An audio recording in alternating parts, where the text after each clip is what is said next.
Hello everyone, Prairie here. Welcome to the channel. On this channel, we make videos around technology tips, career advice, and inspiration, helping you elevate your career, earn more money, so you can live a better life. In today's video, we're going to be talking about a really fascinating topic: 10 OpenAI GPT projects and demos that are going to amaze you, surprise you, and hopefully in the process convince you that AI is real and is here to stay. Now, before we dive right in, I want to make a couple of comments about what we're going to see here, because for one, I'm going to sound like an alarmist when we go through these projects, just because I personally believe that this is one of the biggest revolutions that is happening right before our very eyes with AI in the technology space. And then number two is, some of the projects you're going to see as we go through this might seem obvious, and the natural reaction is to look at it and say, well, so what? So AI can summarize text, so what?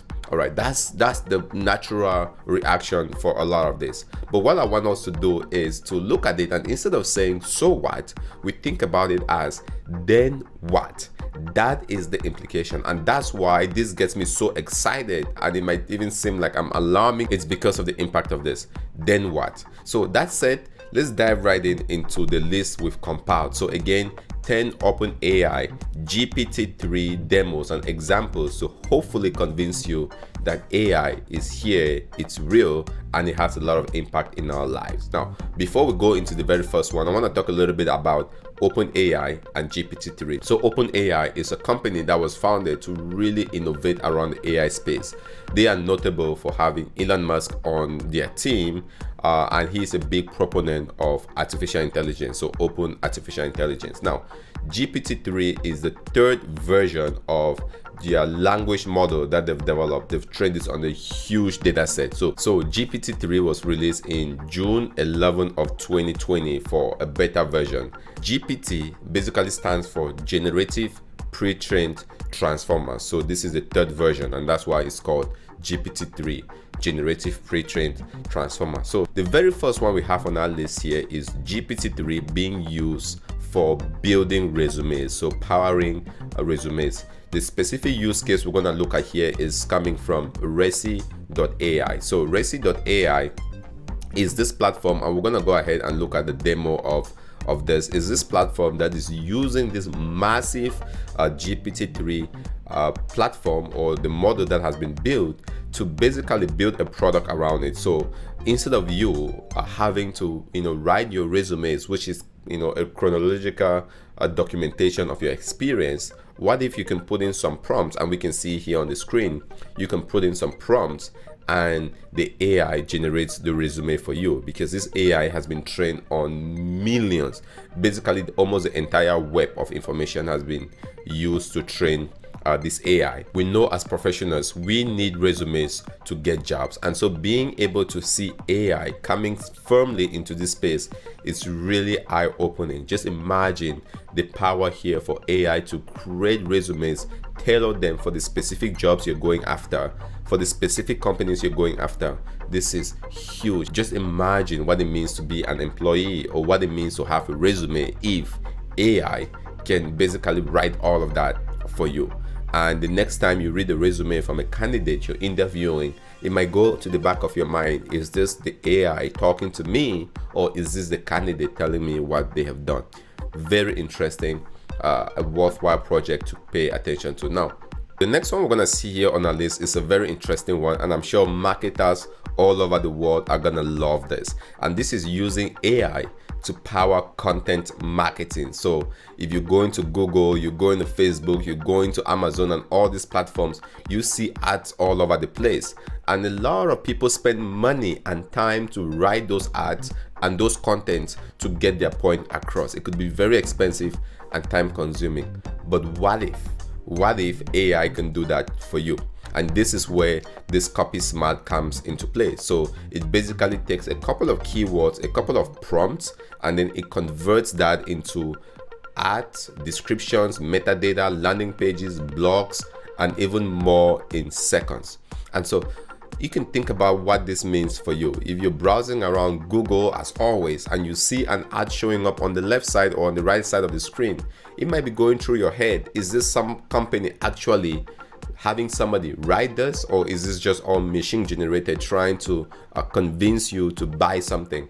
There are certain implications of this that I can't even begin to fathom. So here's a quick demo. You put in a couple of prompts, candles in this case, a little bit of a description, a little bit of some keywords, and you can generate. You can see on the right side here, it's gonna give us some copies, those copies and how it looks within ads on, I'm guessing in this case, probably looking like Google ads. And you can go ahead and choose which of this you want to use within your workflow. So really interesting for marketing. We know a lot of businesses today, they rely very heavily on marketing, and that's a huge expense on them to hire a bunch of writers to come up with this content. But what if AI can do all of this more effectively? Not only does it affect us socially, but what happens to those people whose job it was to do all of this? And that's why this is very scary. Now, the next thing that we have here on our list is going to be, again, still around content creation, but a little bit on the corporate side, is with writing business emails. One of the things you'll find in the corporate world is spending quite a bit of time actually just writing emails and replying to emails and communicating by emails. Maybe writing original emails, replying to emails, or just writing memos that can go across the entire enterprise. But imagine if AI can do that for you. So there is this company here called otherside.ai. So I'm guessing the other side you're writing to, they have this application or this platform that I think they're building, again following the same theme. You put in a couple of prompts here, like as such, and it can generate email copy. I think the prompts are put already, so these are your prompts getting put in, and in a few clicks it generates an entire copy for you, and you can send this across your entire organization. Guys, I would say this is really, really fascinating. Just imagine you receiving that email from your CEO on the Friday morning or Monday morning and wondering, is the CEO actually writing this, or are they off in the beach somewhere in Mexico and the AI they have sitting in their office is sending out emails to the entire corporation? This is revolutionary, and that's why things like this are very fascinating to me. Now, let's go into the next one we have on our list here, is AI powered app development. I literally fell down from my chair when I saw this, knowing that the implications of this could be massive for all the thousands and millions of developers that are out there in the world now having to look at something that is promising to do their jobs. This is basically what's happening here. So here the promise is you can basically use natural language, say what you want, and AI can do that for you, build an app for you. All right, and this is not kidding. I thought this was not true, but if you look at the demo, it seems to be real. You can say, I want an application with these buttons that searches this website, shows me a data in a table with 4 columns, 6 rows, formatted with this kind of thing. And it can go ahead and build that app for you in any language you want. You might say, well, I want that to be written in Python, and it does it. You might say, I want that to be written in PHP, and it does it for you. So just imagine what this means for all the developers out there who feel secure as software engineers, as developer, because you're doing this high value task that cannot be done by a machine, and now all of a sudden the machine you've been building is coming to replace you. And that's why this is really scary. So there is this demo here from dbuild.co. Basically, I think I'm gonna go ahead and play this. If you look at the demo, you can describe an application here on the screen. I think I should point out this way, and it says a button, add 3 and 5, or withdraw 5, and then show me the difference or the balance. And on the right side, this is the application is getting built. I think we should see an application being built here on the right side, and the demo of that application showing here on the right side, and you can see it working. And then below is the code in React that was generated by the machine. Now, if this doesn't shock you as a technology professional, I really don't know what will. Because if you think about us being at the infancy of something like this, and within just imagine where it would be in 5 or 10 years. So every software developer should be watching this, going back to their resume and saying, am I on the right track here? Okay, and that's why this is really very fascinating. I don't mean to be alarmist with all of this. You know, this is one of those videos that I kind of want to watch in 4 or 5 years and say to myself, I was on track on that. But guys, you gotta be paying attention to a lot of these advances and a lot of these developments that we're seeing happening here within this space. So that is AI being used for app development, potentially to replace app developers. Really interesting and scary at the same time. Now, the next one that we have on our list here compiled is going to be learn from anyone dead or alive. Now, I know this might be a little bit surprising because you might say, well, if I want to learn from Einstein, I can just go ahead and read his books or read his works.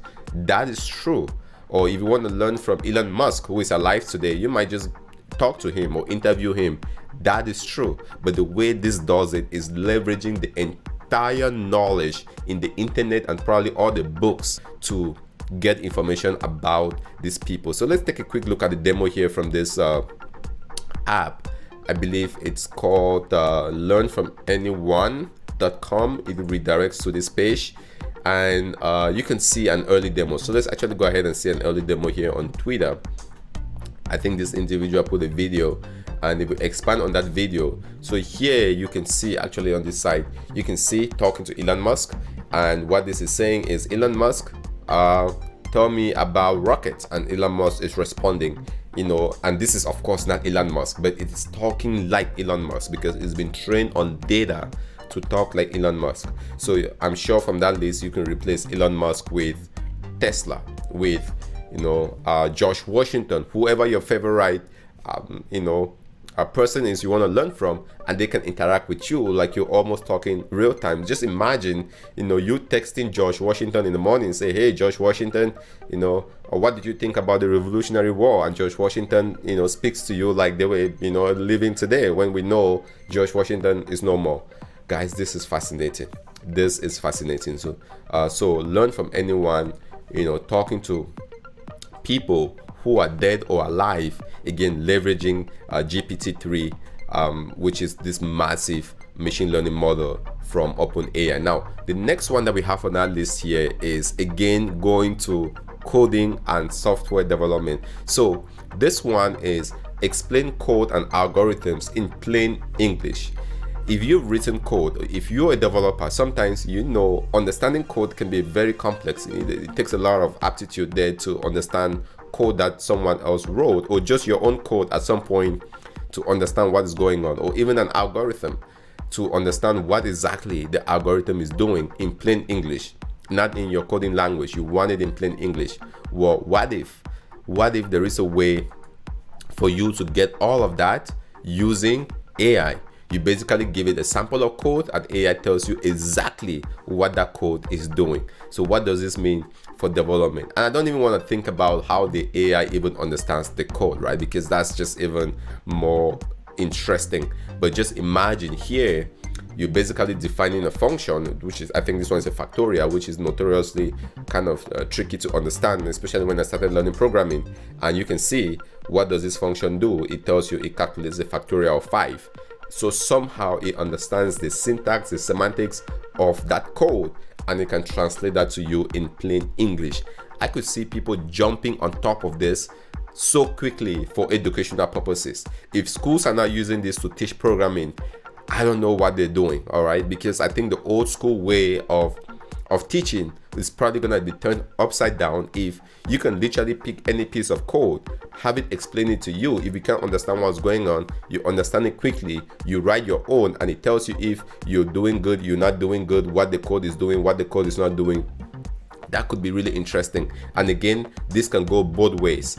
If you can understand code and explain it to English, you could be rest assured that it can understand English and take it into code.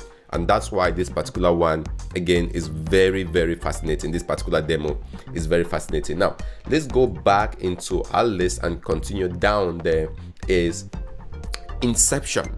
Inception, if you've watched that movie, one of my favorite movies of all times. Basically, go watch the movie if you haven't. I don't want to spoil it, but a dream within a dream, within a dream, within a dream, and at some point you don't know what reality is.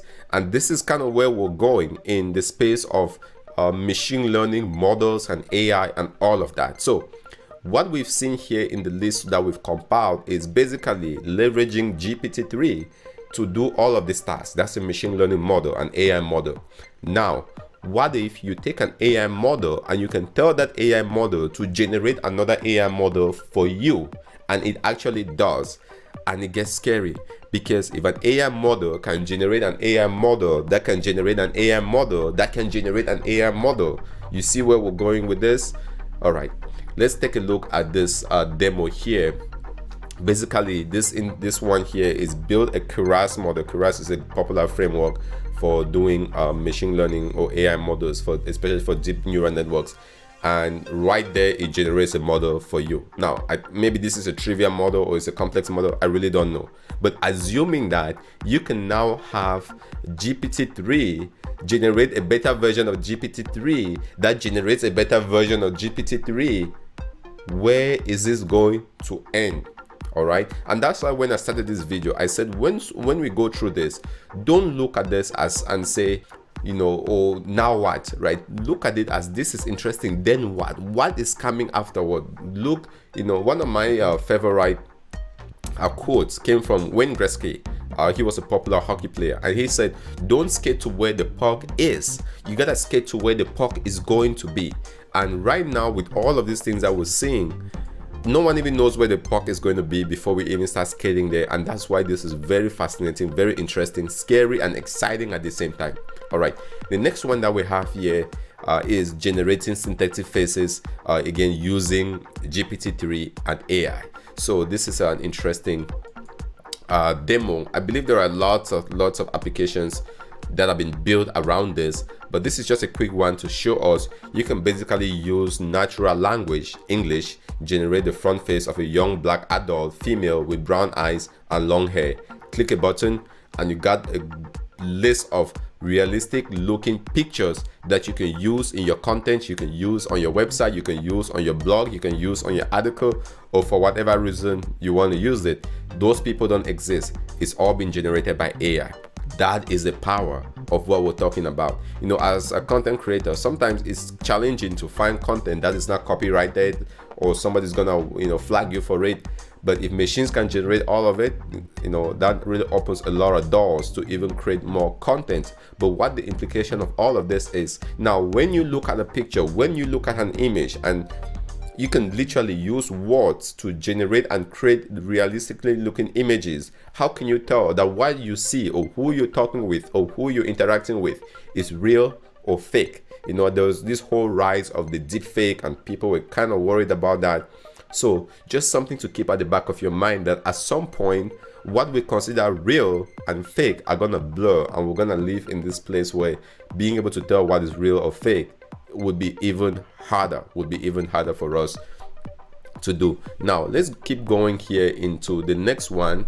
Number 9 is style rewriting and summarization. So summarization is a very fascinating, you know, topic. I think a lot of organizations have used this already. So you basically can take a text and you summarize it into, you know, a summary of that text. Machine learning models are really getting good at. But the reason why this particular one was fascinating for me to include here on the list is because writing, it's a very unique and intimate experience. The way I write, the way I talk, the way I speak, it's unique to me to a certain extent. People have their styles of writing, and so not only are we summarizing text, but we can summarize text to the style that somebody would write in. So you need to understand that person. So for example here, this demo that we see is taking a text, what I cannot create, or what I cannot understand, and it basically makes it into clickbait. Fascinating. I should probably be using this. You know, it changes it into are we smarter than a Turing machine? All right, clickbait, they really make a lot of those things so that you click on it and it might not be as nutritious as you should be, but you're clicking on it. So now it's generated the style as a clickbait, and there is gonna generate the actual content. Again, maybe writing like you want to write maybe like Shakespeare, it can take that text and write like Shakespeare. It can write like Elon Musk. It can write like, you know, like Barack Obama, President Barack Obama. Really fascinating, really fascinating. When I look at some of this, I just literally drool with excitement, at the same time terror. Now, the next thing that we see here, which is the last but not the least, is basically ask me anything. All right, we have gone, this generation have, I call it the Google generation. Almost everything that you want, you can go to Google and you ask Google, and Google will give you an answer. And over the years, Google has done a really good job of their knowledge graph. So when you ask a question, it synthesizes the answer from the knowledge graphs and it gives that to you. Google is really great at that. Now, imagine having this GPT-3 trained on all of this corpus of text and data, being able to also serve as your search engine. So immediately when this API was released, I believe this individual took that with this particular demo, created a search engine on top, asked me again anything. I don't think this will replace Google. Google is really good at what they do, but again, just very fascinating to see that you can have your own search engine trained on all of this data. You can ask questions in any language, any style you want. It goes ahead, it does the research, it gives you that answer without you having to have the Google kind of compute power or the Google kind of money for you to do that. So again, really fascinating, and what this can mean for being able to open up access to information in different languages. There are lots and lots of languages that are not indexed by Google, or Google might not be really good at. How can this be used? I'm thinking for myself, where I know certain, from my areas, tribal languages that might even go extinct if they don't get documented, or if they don't get indexed and made available for searches across the web. How can all of this be used and applied to those use cases? All right, guys, so there you have it. We've seen 10 really amazing OpenAI GPT demos and examples to hopefully convince you that AI is real and is something you should be paying attention to. So let's bring this home. The world around us is changing. There are evolutions and there are revolutions. Evolutions happen slow and they take time for us to realize what is going on. Over time, evolution is pretty effective, but there are certain things that happen that are revolutions. Revolutions, they are quick, they are brief, and the impact will be felt. What we're seeing here is not just an evolution. There's been a lot of evolution over the last 10 years and 20 years or 5 years. We've been having a bunch of evolutions happening in the technology space. So to me, this is like the dawn of the electricity. When electricity was being born, there were a lot of people that were looking at it and just laughing at electricity, not knowing what it could be used for, saying, well, why do we have to have electricity to light up our streets if we can use candles to do that? And there were people who literally believed that candles are the way to go, and they did not even see what electricity was able to do, which was light up the streets. And then beyond that, our entire civilization today, from all the electronics, the communication, almost everything we can do today is because of electricity. Now, if you take that in the context of AI and you realize that AI is the electricity of tomorrow, guys, and we're still at the infancy, we're still in the 1900s of electricity, we're still in the 1900s of AI, imagine what will happen when this comes to its own in reality. That is what I want us to think about as we watch these demos, as we learn and we get educated about AI. Then what? Not so what? Then what? What is coming after this? That's the question I want to leave us with us today. Again, thanks everyone for watching. I hope that you found this very valuable. I'm a little bit passionate about this topic. This is something that is really, really near and dear to me. I do a lot of things in technology, but AI is my passion. There are a lot of people who might like sports. Some people might like, I don't know, travel. For me, when I'm not doing what I'm doing with data and other stuff, I like keeping an eye on AI, what is going on there, what are the applications of that, and what that can mean for work and life and civilization as a whole. Again, thanks for watching. Hopefully you found this valuable. If you did, jump into the comment section below, share your thoughts. That always generates very good engagement. I've been your host, Tech with Fro, signing out.